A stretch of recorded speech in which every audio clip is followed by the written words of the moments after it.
Neil Sean here, we're in Leeds today, and of course we're bringing you all the latest breaking royal news. Now behind me, just to give you a bit of an indication, is the wonderful Queen's Hotel. Opened as an Art Deco hotel in the 1930s.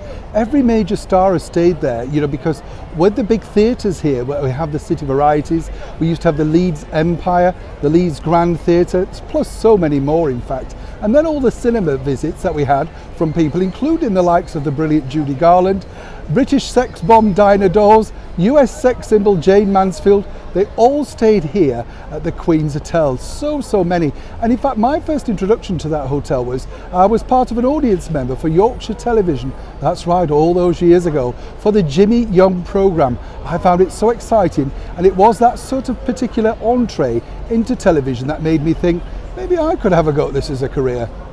How wrong could you get it? Back as ever to your breaking roll story of the day. This particular story as ever is a bubbling one because, as we know, Prince Harry and Meghan Markle returned to the United Kingdom and they were hoping for open doors. Things were going to go rather splendidly for them, but sadly it didn't. But there was one or two stars breaking out of the Platinum Jubilee, including this particular gentleman, Mike Tindall. He is the husband of Zara Tindall. Zara is the daughter, of course, of the Princess Royal, Princess Anne. And they made a lot of fun of themselves on Instagram and social media posts.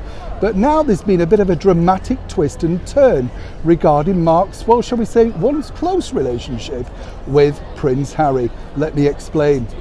As we saw outside the steps of St Paul's Cathedral, you could see that Mike Tindall wasn't particularly welcoming back to Meghan and Harry. This is all what people are basically saying is a bit of a frost between the two. And we can tell you that William and Mike have developed something of a brotherly bromance. Obviously, Prince William was looking for someone to turn to following the departure of his younger brother, Prince Harry. And you can understand that. He wanted somebody that he could confide in. Mike is a no-nonsense Yorkshire guy, ex-rugby player from Wakefield in West Yorkshire. A man after my own heart, basically. Calls a spade, But recently he commented publicly that Prince Harry was something, and we won't repeat the phrase, but rather unsavoury, shall we say, because of the way that he's treated the family, and more importantly, the public. He didn't really agree with anything that the ex-royal couple have got up to over the last 2 years. Let me tell you how this has developed and of course expanded over in California, sadly, for Mike and Zara, who they thought were very good friends. Seemingly now Harry and Meghan have developed two more, shall we say, unsavoury people in their long list.